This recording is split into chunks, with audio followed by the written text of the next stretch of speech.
नमस्कार दर्शक बंधु, जय जगन्नाथ। सोना ऋतु लाइफस्टाइल को आपण मानकु स्वागत जनाउछि। दर्शक बंधु, विशेषकर जो माँ और भौणी माने प्रतिदिन निष्ठार सह तुलसी चौरा मूल संध्या दीप जालती से माने एही पवित्र प्रसंगटी को निश्चय शुणु। पौराणिक कथा अनुसार यह द्वारकापुरीर एक घटना। दिने भगवान श्रीकृष्ण विश्राम करुथुबा समयरे तांकर अत्यंत प्रिय पत्नी देवी सत्यभामा तांको पाखकु आसिले। सत्यभामा अत्यंत विनम्रतार सह प्रभु को प्रणाम करी तांको मनरे थिबा एक बड़ संदेह पचारिले। से कहिले, हे प्राणनाथ, हे दयानिधि, मु प्रतिदिन आम महलरे एक दृश्य देखुची जहाँ मो मनरे अनेक प्रश्न सृष्टि करुची।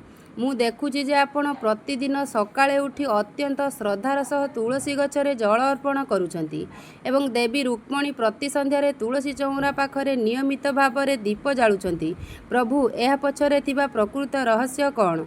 तुलसी मूलरे जल देवार महात्मा कौन? दयाकरी मते एहा विस्तार रे बुझांतु।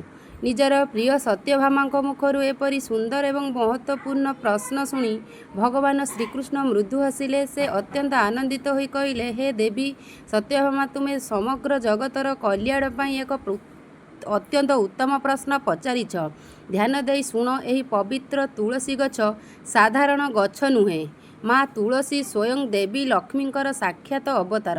देवी तुलसी मोर अत्यंत प्रिय। सेहीपरि वर्षर 12 मास मध्य पवित्र कार्तिक मास जेपरि मोर प्रिय, सेहीपरि पृथ्वी रे थिबा समस्त गछलता और औषध्य मानक मध्य माँ तुलसी सर्वश्रेष्ठ।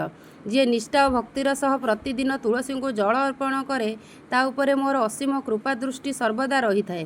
तांको जीवन रे एवं परिवार रे केबे अभाव रहे नाही, बरं तांकर धन संपत्ति और सुख समृद्धि दिनकु दिन वृद्धि पाए।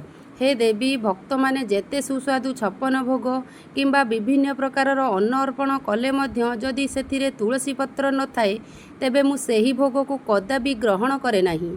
तुलसी बिना मोर पूजा असंपूर्ण। केवल तुलसी पत्र युक्त भोग को ही मु सदा प्रेमर सह ग्रहण करे। एहापरे श्रीकृष्ण सत्यभामा को कहिले, हे देवी, वर्तमान मु तुमको तुलसी रे जल अर्पण करिबा एवं प्रति संध्यारे दीप जालिबा पछरे थिबा सेही महान कथा शुणाइबाकू जाउछि।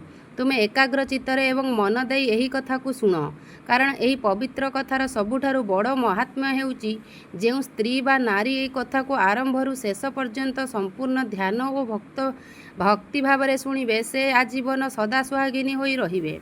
तांको स्वामींकर आयुष वृद्धि पाइब एवं सेही परिवार रे केबे भी दारिद्रतार छाया पड़िब नाही।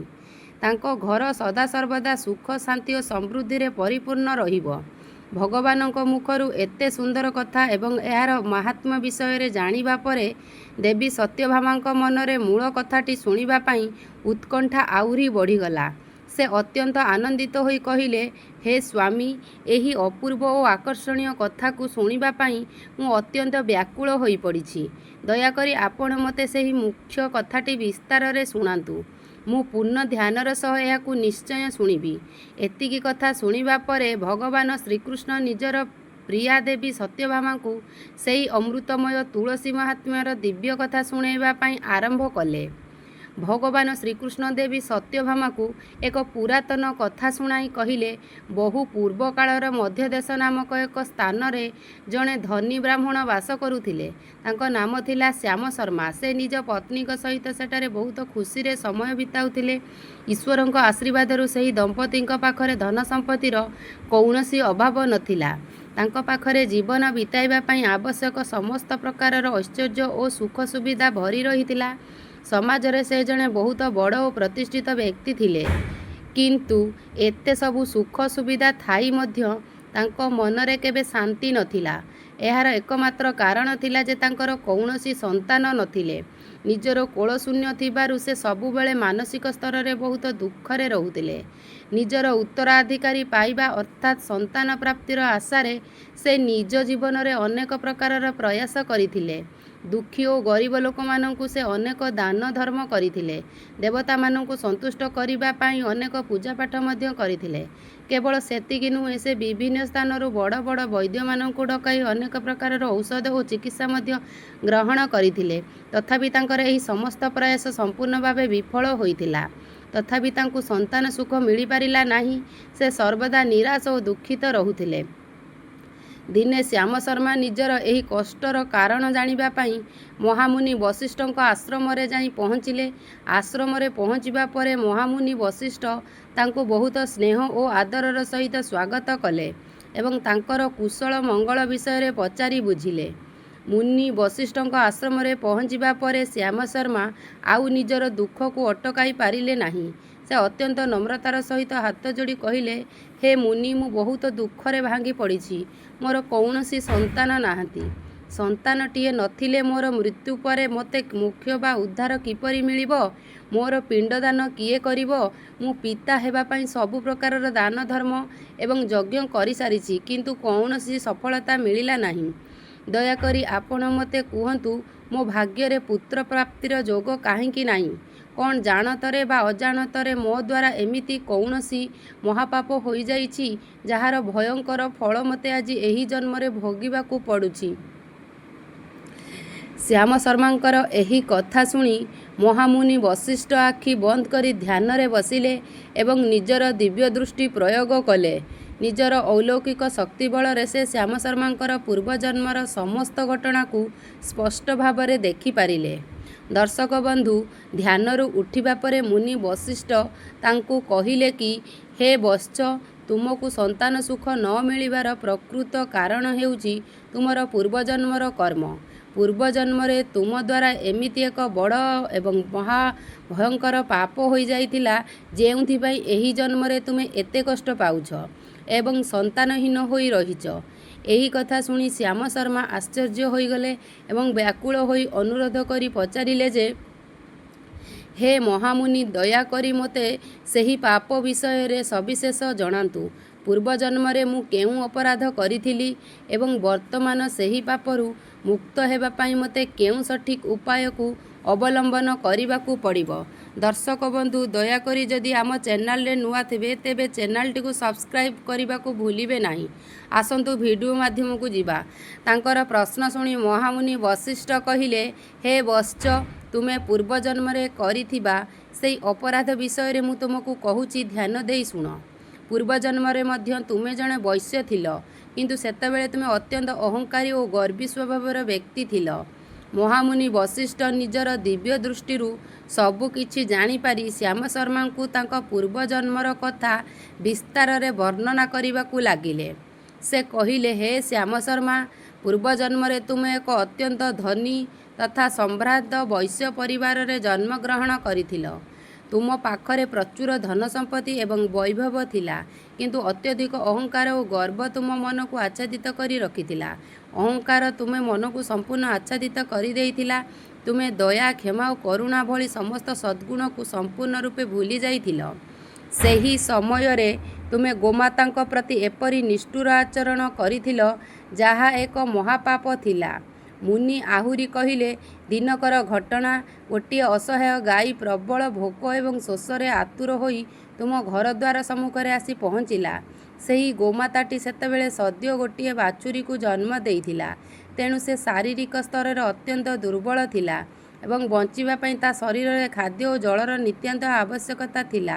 କିନ୍ତୁ ଆଶ୍ଚର୍ଯ୍ୟର କଥା ହେଉଛି, ତୁମେ ଏତେ ପାଷାଣ ହୃଦୟ ହୋଇଯାଇଥିଲ ଯେ ସେହି ଭୋକିଲା ଗାଈକୁ ଖାଇବାକୁ ଟିକିଏ ଘାସ, ଗୋଟିଏ ରୁଟି କିମ୍ବା ପିଇବାକୁ ସାମାନ୍ୟ ପାଣି ମଧ୍ୟ ଦେଇନଥିଲ, ବରଂ ତୁମେ ଅତ୍ୟନ୍ତ କଠୋର ହୋଇ ସମସ୍ତ ସୀମା ଅତିକ୍ରମ କରି ସେହି ଗୋମାତାକୁ ନିର୍ଦ୍ଦୟ ଭାବରେ ଅପମାନିତ କରି ନିଜ ଘର ଆଗରୁ ତଡ଼ି ଦେଇଥିଲ। ଏହାର ପରିଣାମ କ'ଣ ହେଲା ତାହା ବୁଝାଇବାକୁ ଯାଇ ମହାମୁନି ବଶିଷ୍ଠ କହିଲେ, ବିଚାରୀ ଗାଈଟି ପ୍ରବଳ ଭୋକ, ଶୋଷ ଏବଂ ପ୍ରସବଜନିତ ଦୁର୍ବଳତା କାରଣରୁ ନିଜର ଭାର ସମ୍ଭାଳି ନ ପାରି ସେହିଠାରେ ଚେତାଶୂନ୍ୟ ହୋଇ ତଳେ ପଡ଼ିଗଲା। ନିଜେ ଅଚେତ ହୋଇ ପଡ଼ିଥିବା କାରଣରୁ ସେହିଦିନ ସେ ନିଜର ସଦ୍ୟଜାତ ଭୋକିଲା ବାଛୁରୀକୁ କ୍ଷୀର ପିଆଇ ପାରିଲା ନାହିଁ। ଜଣେ ମାଆର ଏହି ଅସହାୟତା ଓ କଷ୍ଟ କାରଣରୁ ତା ଅନ୍ତରରୁ ତୁମ ପାଇଁ ଏକ ଭୟଙ୍କର ଅଭିଶାପ ବାହାରିଲା। ସେହି ଦୁଃଖୀ ଗାଈର ଅଭିଶାପ ଫଳରେ ଆଜି ଏହି ଜନ୍ମରେ ତୁମେ ଏପରି ଦୟନୀୟ ଅବସ୍ଥା ହୋଇଛି। ସେହି ପାପ ଯୋଗୁଁ ତୁମେ ସନ୍ତାନ ସୁଖରୁ ବଞ୍ଚିତ ହୋଇ ଦିନ ରାତି ଏତେ ମାନସିକ କଷ୍ଟ ଭୋଗୁଛ। ମହାମୁନି ବଶିଷ୍ଠଙ୍କ ମୁଖରୁ ନିଜର ଏହି ଭୟଙ୍କର ପାପକର୍ମ ବିଷୟରେ ଶୁଣିବା ପରେ ଶ୍ୟାମ ଶର୍ମା ତାଙ୍କ ପାଦ ତଳେ ପଡ଼ି ପ୍ରାର୍ଥନା କରି କହିଲେ, ହେ ମୁନିଶ୍ରେଷ୍ଠ, ଦୟାକରି ମୋତେ କ୍ଷମା କରନ୍ତୁ। ମୋ ଦ୍ୱାରା ବହୁତ ବଡ଼ ଅପରାଧ ହୋଇଯାଇଛି। ମୁଁ ନିଜର ଦୋଷ ସ୍ୱୀକାର କରୁଛି। କିନ୍ତୁ ପ୍ରଭୁ, ବର୍ତ୍ତମାନ ଏହି ମହାପାପରୁ ମୁକ୍ତ ହେବା ପାଇଁ ମୋତେ କ'ଣ କରିବାକୁ ହେବ? ମୁଁ କିପରି ଏହି ପାପର ପ୍ରାୟଶ୍ଚିତ୍ତ କରିବି? ଦୟାକରି ଆପଣ ମୋତେ କିଛି ମାର୍ଗଦର୍ଶନ କରନ୍ତୁ। ପାପ ଯେତେ ବଡ଼ ହେଲେ ମଧ୍ୟ ତାହାର ପ୍ରାୟଶ୍ଚିତ୍ତ ପାଇଁ ନିଶ୍ଚୟ କିଛି ନା କିଛି ଉପାୟ ଥିବ। ମୋର ସମସ୍ତ ଧନ ସମ୍ପତ୍ତି ଦାନ କରିବାକୁ ପଡ଼ିଲେ ମଧ୍ୟ ଯଦି ମୋତେ ଏହି ପାପରୁ ମୁକ୍ତି ମିଳିବ, ତେବେ ମୁଁ ସର୍ବସ୍ୱ ଦାନ କରିବାକୁ ମଧ୍ୟ ପ୍ରସ୍ତୁତ ଅଛି। କାରଣ ଆମର ଧର୍ମଶାସ୍ତ୍ରଗୁଡ଼ିକରେ ସ୍ପଷ୍ଟ ଭାବରେ କୁହାଯାଇଛି ଯେ ପୁତ୍ର ସନ୍ତାନ ବିନା ମଣିଷକୁ କେବେ ବି ଗତି ବା ଉଦ୍ଧାର ମିଳିପାରିବ ନାହିଁ। ତେଣୁ ମୋତେ କିପରି ଗୋଟିଏ ସନ୍ତାନ ପ୍ରାପ୍ତ ହେବ, ଦୟାକରି ସେହି ଉପାୟ ବତାଇ ମୋତେ ରକ୍ଷା କରନ୍ତୁ। ଶ୍ୟାମ ଶର୍ମାଙ୍କ ଏପରି କରୁଣ ପ୍ରାର୍ଥନା, ଦୁଃଖ ଏବଂ ପ୍ରାୟଶ୍ଚିତ୍ତ କରିବାର ଆନ୍ତରିକ ଉତ୍କଣ୍ଠା ଦେଖି ମୁନି ବଶିଷ୍ଠ ଅତ୍ୟନ୍ତ ଶାନ୍ତ ଓ ଗଭୀର ସ୍ୱରରେ କହିଲେ, ଏତେ ବଡ଼ ପାପରୁ ମୁକ୍ତି ପାଇବା ଏବଂ ସନ୍ତାନ ପ୍ରାପ୍ତ କରିବା ପାଇଁ ଶାସ୍ତ୍ରରେ କେବଳ ଗୋଟିଏ ମାତ୍ର ସଠିକ୍ ଉପାୟ ରହିଛି। ମହାମୁନି ବଶିଷ୍ଠ ଶ୍ୟାମ ଶର୍ମାଙ୍କୁ ସେହି ଭୟଙ୍କର ପାପରୁ ମୁକ୍ତି ପାଇବା ପାଇଁ ସନ୍ତାନ ପ୍ରାପ୍ତର ଏକମାତ୍ର ସଠିକ୍ ଉପାୟ ବତାଇ କହିଲେ, ହେ ବତ୍ସ, ତୁମର ଏହି ଘୋର ପାପର ପ୍ରାୟଶ୍ଚିତ୍ତ କରିବା ପାଇଁ ତୁମକୁ ସମ୍ପୂର୍ଣ୍ଣ ବିଧିବିଧାନ ଓ ନିଷ୍ଠାର ସହିତ ପୁତ୍ରେଷ୍ଟି ଯଜ୍ଞ କରିବାକୁ ପଡ଼ିବ। ହିନ୍ଦୁ ଶାସ୍ତ୍ର ଅନୁସାରେ ସନ୍ତାନହୀନ ଦମ୍ପତିମାନେ ଏହି ମହାଯଜ୍ଞ କଲେ ସୁଫଳ ପ୍ରାପ୍ତ କରନ୍ତି।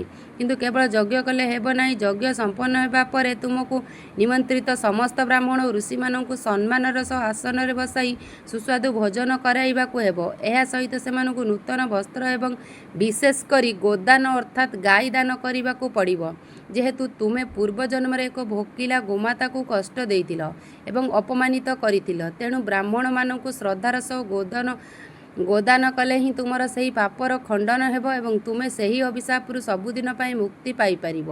ମହାମୁନି ବଶିଷ୍ଠଙ୍କ ମୁଖରୁ ଏହି ପ୍ରତିକାର ଶୁଣିବା ପରେ ଶ୍ୟାମ ଶର୍ମାଙ୍କ ମନରେ ନୂତନ ଆଶାର ସଞ୍ଚାର ହେଲା। ସେ ଅତ୍ୟନ୍ତ କୃତଜ୍ଞତାର ସହ ମୁନିଙ୍କ ପାଦ ତଳେ ପଡ଼ି ପ୍ରଣାମ କଲେ ଏବଂ ହାତ ଯୋଡ଼ି କହିଲେ, ହେ ମୁନିଶ୍ରେଷ୍ଠ, ଆପଣଙ୍କୁ କୋଟି କୋଟି ଧନ୍ୟବାଦ। ଆପଣ ଆଜି ମୋତେ ଅନ୍ଧକାର ମଧ୍ୟରେ ଆଲୋକର ବାଟ ଦେଖାଇଛନ୍ତି। ମୁଁ ଆପଣଙ୍କ ଆଜ୍ଞା ଅନୁସାରେ ଏବଂ ଶାସ୍ତ୍ରର ବୁଦ୍ଧି ମୁତାବକ ନିଶ୍ଚୟ ପୁତ୍ରେଷ୍ଟି ଯଜ୍ଞ କରିବି ଏବଂ ବ୍ରାହ୍ମଣମାନଙ୍କୁ ଗୋଦାନ ମଧ୍ୟ କରିବି। ଏତିକି କହି ଶ୍ୟାମ ଶର୍ମା ମୁନିଙ୍କଠାରୁ ଆଶୀର୍ବାଦ ନେଇ ଅତ୍ୟନ୍ତ ଆନନ୍ଦିତ ମନରେ ନିଜ ଘରକୁ ଫେରି ଆସିଲେ। ଘରେ ପହଞ୍ଚିବା ପରେ ସେ ନିଜ ପତ୍ନୀଙ୍କୁ ପାଖରେ ବସାଇ ମହାମୁନି ବଶିଷ୍ଠଙ୍କ ସହିତ ହୋଇଥିବା ସମସ୍ତ କଥାବାର୍ତ୍ତା ଏବଂ ନିଜ ପୂର୍ବଜନ୍ମର ରହସ୍ୟ ବିଷୟରେ ଜଣାଇଲେ। ସବୁ କଥା ଶୁଣିବା ପରେ ତାଙ୍କ ପତ୍ନୀ ଏବଂ ଏହି ଦୁଃଖରୁ ମୁକ୍ତି ପାଇବା ପାଇଁ ଯଜ୍ଞ କରିବାକୁ ସମ୍ମତ ହେଲେ। ଏହାପରେ ସ୍ୱାମୀ ଓ ସ୍ତ୍ରୀ ଦୁହେଁ ମିଶି ପୁତ୍ରେଷ୍ଟି ଯଜ୍ଞ ପାଇଁ ବଡ଼ ଧରଣର ପ୍ରସ୍ତୁତି ଆରମ୍ଭ କରିଦେଲେ।